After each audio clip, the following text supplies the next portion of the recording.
युद्धकांक्षी है।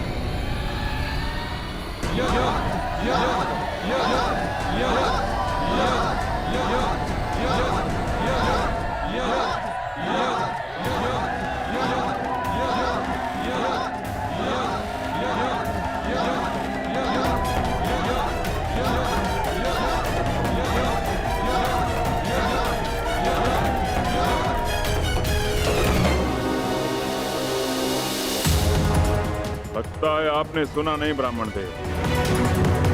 अब कृपया इस घेरे से बाहर चले जाइए, अन्यथा मुझे एक ब्राह्मण हत्या का पाप लगेगा।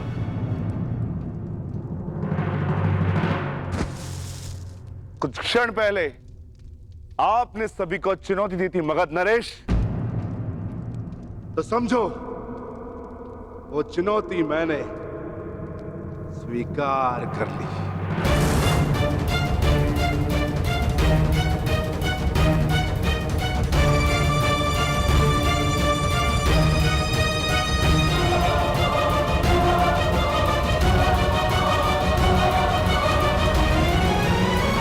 अद्भुत आत्मविश्वास है आप में ब्राह्मण देव, किंतु आज आपके साथ साथ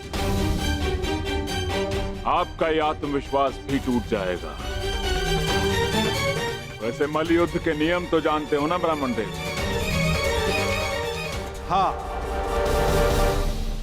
जब तक एक योद्धा पराजय स्वीकार ना कर ले, युद्ध होता रहेगा।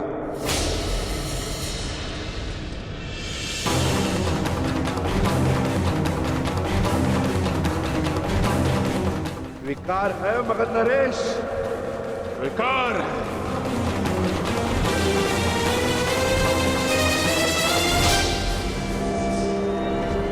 नहीं जनार्दन,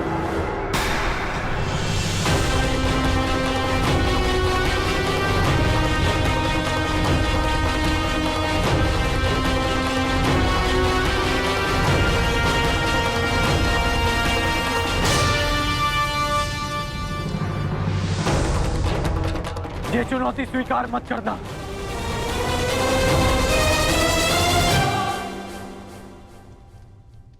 क्योंकि ये ब्राह्मण नहीं है।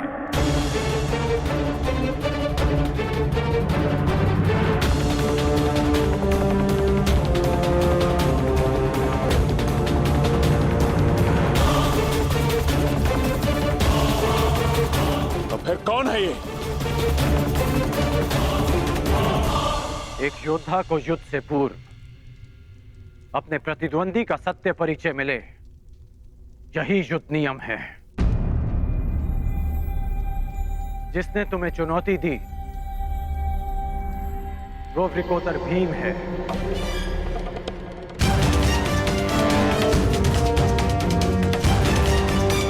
ये धनुर्धारी अर्जुन है।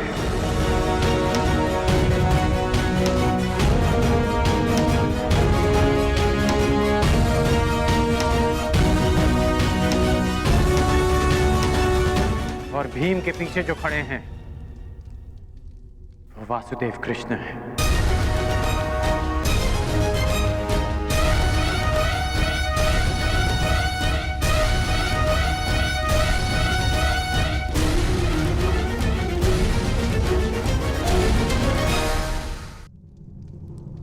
अब सत्य जानने के पश्चात तुम ये चुनौती अस्वीकार कर सकते हो। सत्य कहा अंगराज ने मगध नरेश। अब निर्णय आपका है। परिचय जानकर यदि भयभीत हो तो भीम द्वारा दी गई चुनौती अस्वीकार कर सकते हो।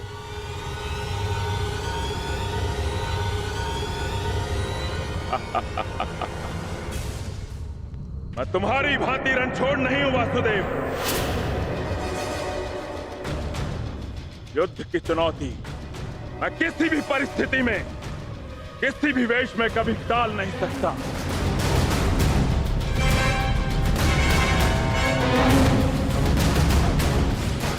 मैं इस चुनौती का अंत करूंगा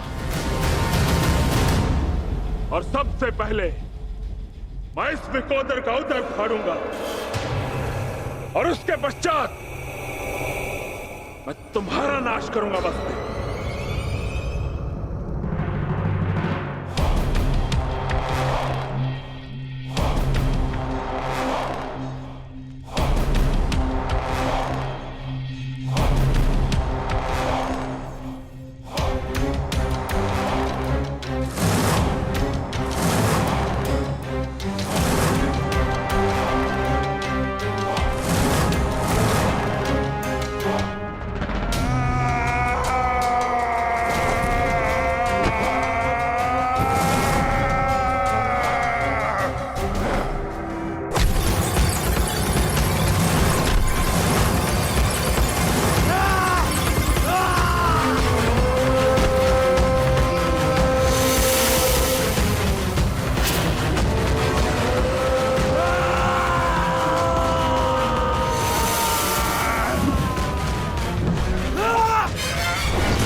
क्या यह युद्ध समाप्त होगा?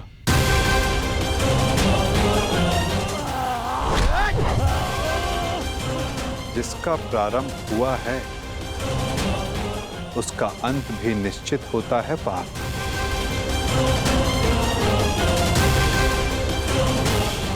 तुम्हारी प्रतीक्षा शीघ्र पूर्ण होगी।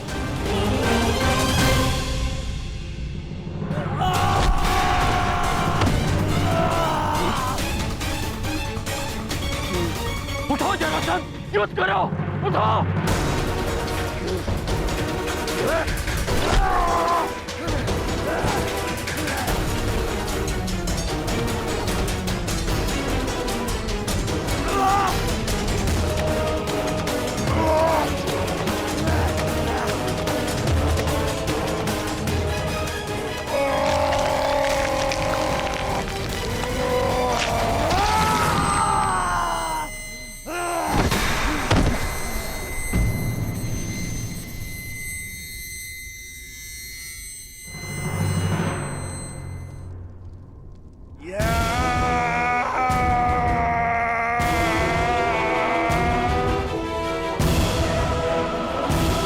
जरासंध का अंत हुआ।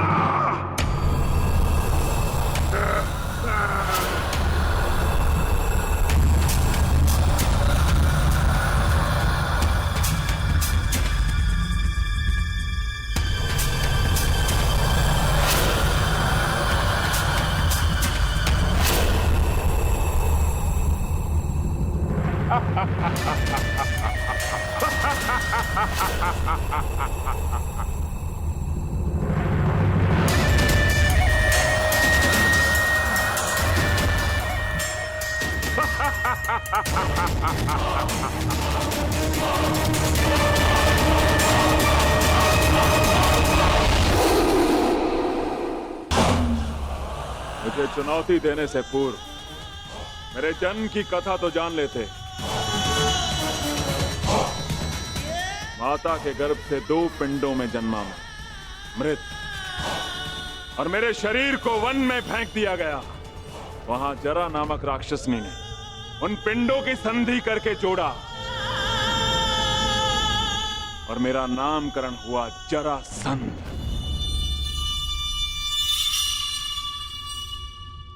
ये संधि नहीं टूट सकती भीम।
ये अन्याय है, ये छल है।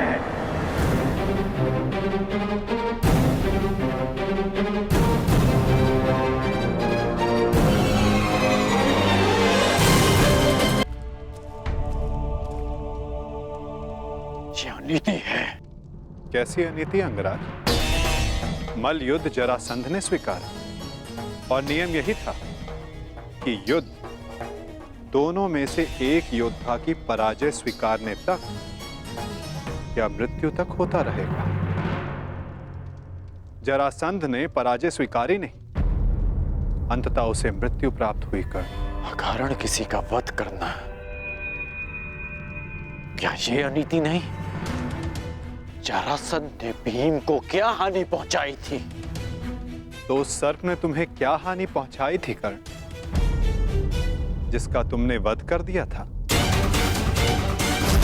मैंने उस सर्प का वध किया क्योंकि वो मेरे निरपराध सारथी को डसने वाला था। यदि वो सर्प दंड का भागी था तो जरासंध भी दंड का भागी था कर्ण, जिसने 100 राजाओं की बलि चढ़ानी चाहिए। परंतु मैंने उन 100 राजाओं को मुक्त किया, फिर उसका वध क्यों किया? तुमने जरासंध से संधि की, 100 राजाओं को मुक्त भी करवाया कर, परंतु ये संसार क्या जरासंध के आतंक से मुक्त था? नहीं कर। तुम किसी की प्रवृत्ति नहीं बदल सकते मित्र, और जरासंध की प्रवृत्ति थी आतंक फैलाना, इसीलिए उसका विनाश आवश्यक था। मैं अपने ज्येष्ठ भ्राता महाराज युधिष्ठिर की ओर से यह घोषणा करता हूं कि आज आप जरासंध के आतंक से सदा सदा के लिए मुक्त हुए। महाराज युधिष्ठिर की वासुदेव कृष्ण की, महाराज युधिष्ठिर की वासुदेव कृष्ण की। हम सब आपके आभारी हैं महावीर अर्जुन। हम सब अपने आप को महाराज युधिष्ठिर के अधीन स्वीकार करते हैं। जो अधीन हो वो दास होता है, और हमें दास नहीं, आपकी मित्रता चाहिए। महाराज युधिष्ठिर की, महाराज युधिष्ठिर की। इन लोगों ने अपना चयन कर लिया है अंगराज, और मुझे उस पल की प्रतीक्षा है जब तुम उचित चयन करोगे कर्ण।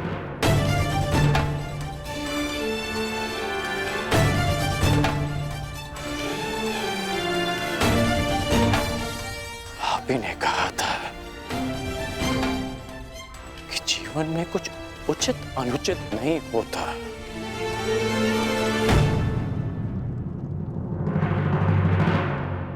अब समझ में आया कि ऐसा क्यों कहा था। यदि कुछ है तो वो है कर्म, और आपके कर्म के परिणाम, और मेरे कर्म मेरी दृष्टिकोण में उचित हैं, और आपके कर्म आपकी दृष्टिकोण में। अद्भुत। तुम मुझे कभी चकित करने में असफल नहीं होते मित्र। प्रत्येक बार तुमसे मिलकर तुम्हारे लिए मेरा सम्मान और अधिक बढ़ जाता है। वासुदेव, मैं आपको सावधान करता हूं कि जिनकी सहायता और उत्थान के लिए आप ये प्रयास कर रहे हैं कि जिनके पक्ष में आप मुझे ले जाना चाहते हैं, एक दिन वही आपका सम्मान भंग करेंगे, आपको लज्जित करेंगे।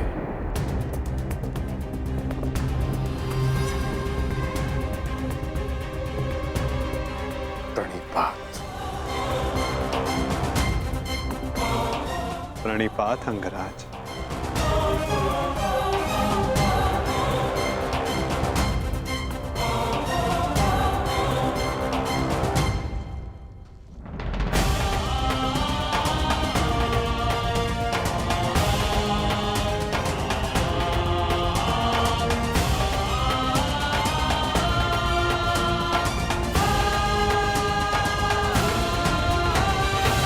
वासुदेव, स्वप्न में आपने मुझसे कहा था कि आप हमें मुक्त कराने आ रहे हैं। वो स्वप्न ही था या सत्य? मनुष्य के स्वप्न ही उसके भविष्य का, उसके अस्तित्व का परिचय होते हैं भद्र विश्वकर्मा। यदि मनुष्य स्वप्न देखेगा नहीं तो उन्हें पूर्ण करने की चेष्टा कैसे करेगा?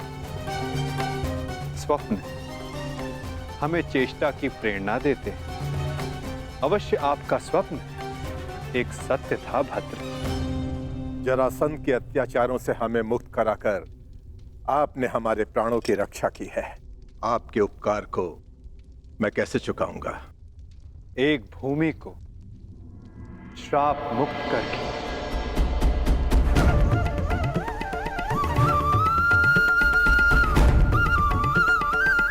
मैं? हाँ, क्योंकि जहां श्राप हो वहां पाप को जड़े बैठाने का अवसर मिलता है और पाप का तारण एक पुण्य आत्मा ही कर सकती है भद्र। यदि आप ये उपकार चुकाना चाहते हैं तो आपको युधिष्ठिर के राज खांडवप्रस्थ के श्राप को हरना होगा, और यदि नहीं तो भी यह आपकी इच्छा पर निर्भर करता है। निर्णय आपका है भद्र।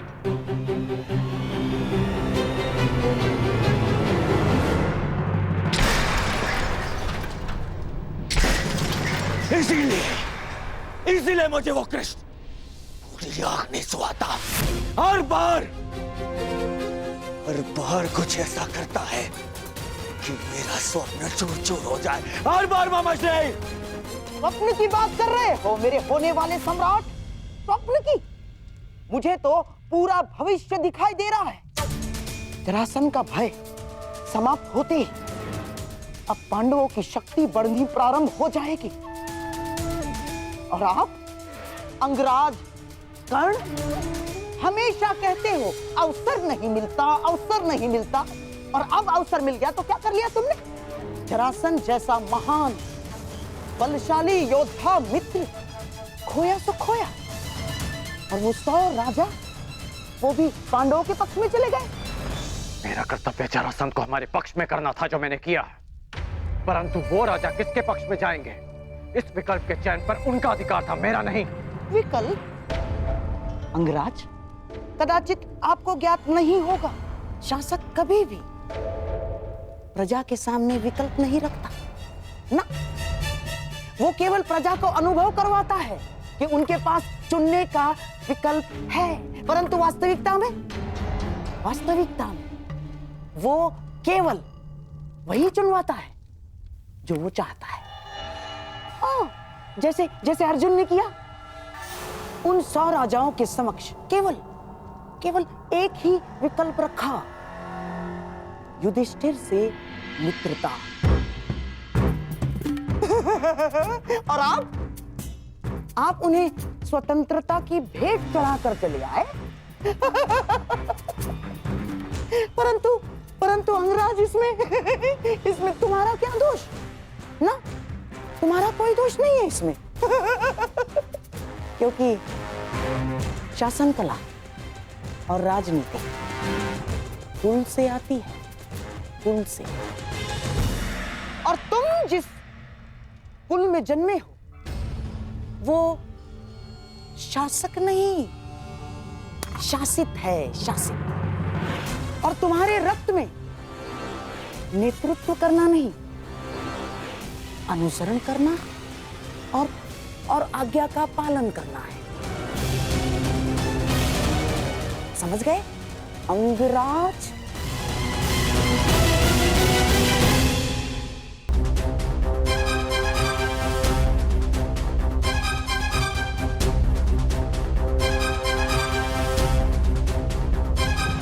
मुझे प्रसन्नता है कि मेरा जन्म उस कुल में हुआ जहां रथ चक्र बनाए जाते हैं, कुछ चक्र नहीं, जहां आज्ञा का पालन किया जाता है, षड्यंत्र नहीं। मित्र दुर्योधन ने जो मुझसे कहा, मैं मैंने उसका अनुसरण किया, षड्यंत्र नहीं। बस मामाश्री, वहां वो पांडव अपना बल बढ़ा रहे हैं और आप मेरे मित्र का अपमान कर रहे हैं मामाश्री। धन्य हो मेरे होने वाले सम्राट। यहाँ तुम्हारा मित्र तुम्हारा भविष्य पांडवों की झोली में डालकर चला आया और तुम मान और अपमान को लेकर बैठ गए। परंतु अब मैं दर्शक बनकर नहीं बैठूंगा ना।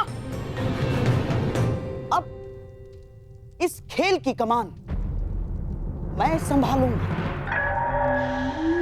उस वासुदेव कृष्ण के इस छल का उत्तर मैं भी छल से ही दूंगा। वासुदेव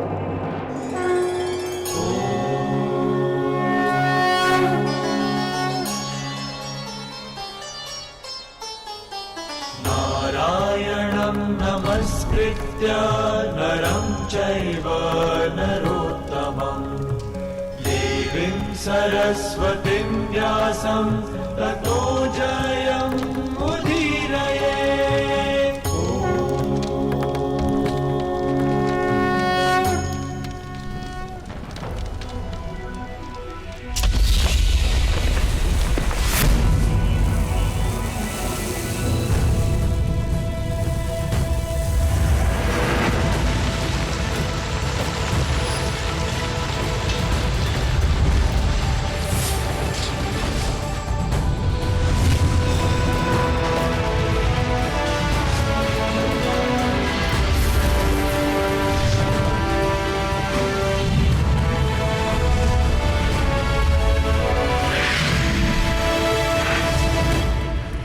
देवराज इंद्र के आशीर्वाद से निर्मित ये भव्य नगर इंद्रप्रस्थ कहलाएगा।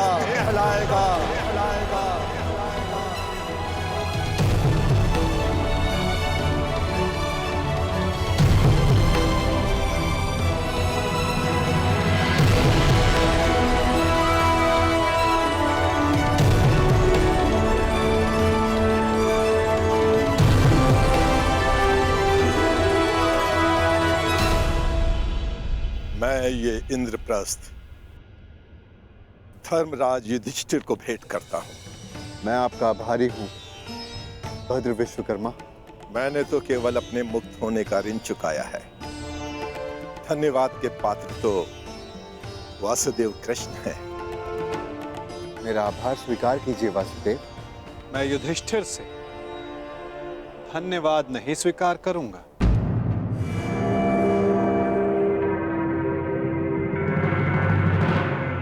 क्यों वासुदेव? क्योंकि मुझे सम्राट युधिष्ठिर से धन्यवाद लेना है। समय आ गया है कि आप राजसूय यज्ञ संपन्न करके सम्राट की पदवी पाएं। धर्मराज, यज्ञ का संकल्प लो। आर्यव्रत के समस्त राजाओं को निमंत्रण दो।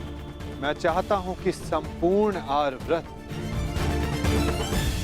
आपका प्रभुत्व स्वीकार करे।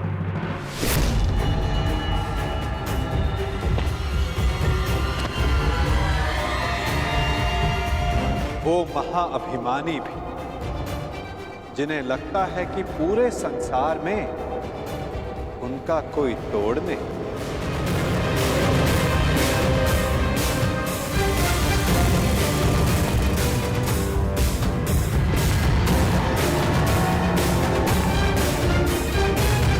वो जो वरदान के दंभ में सबको श्रापित समझते हैं।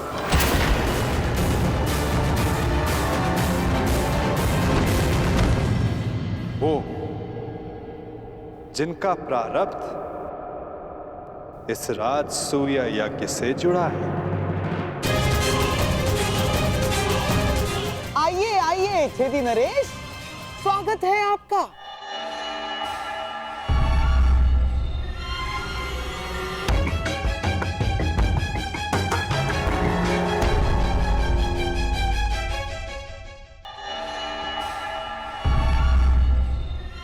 खबरदार नरेश, टूटी टांग के लिए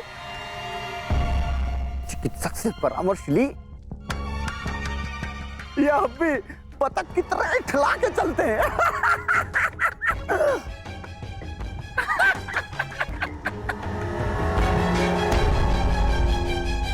केश जितने श्वेत हो रहे हैं, दंत पंक्ति उतनी ही काली होती जा रही है। छेदी नरेश, कदाचित आप भूल रहे हैं कि आप किसका उपहास कर रहे हैं। क्षमा करना महाबली सर्वशक्तिशाली दुर्योधन, हमें अभी भी स्मरण हुआ, अभी उपहास तो आपका करना चाहिए। क्या? सर्वप्रथम पांचाल नरेश ने आपका उपहास किया, पांचाली के स्वयंवर में उपहास हुआ आपका, और जब आप महाबली सर्वशक्तिशाली सम्राट दुर्योधन बनने वाले थे, उस समय युधिष्ठिर ने मुकुट छीन लिया।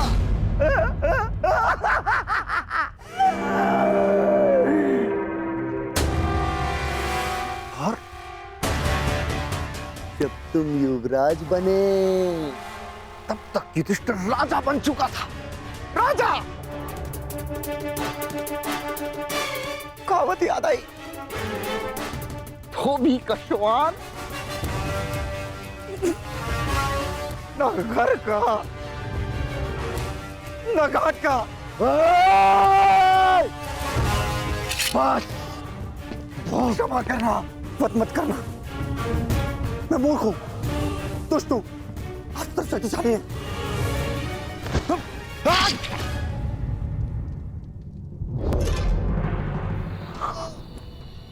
क्षमा करना।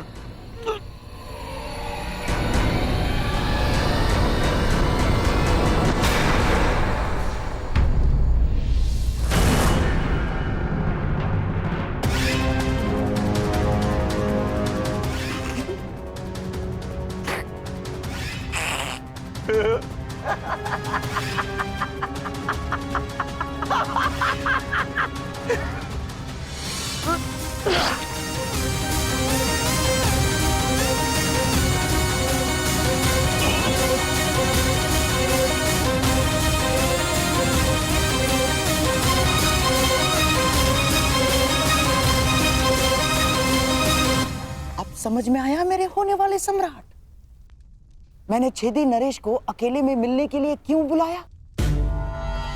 इन्हें वरदान है, वासुदेव कृष्ण के अतिरिक्त इन्हें और कोई नहीं मार सकता। हाँ, और वासुदेव कृष्ण भी इनका वध तभी कर सकते हैं जब ये उनके समक्ष 100 अपराध पूर्ण ना कर लें।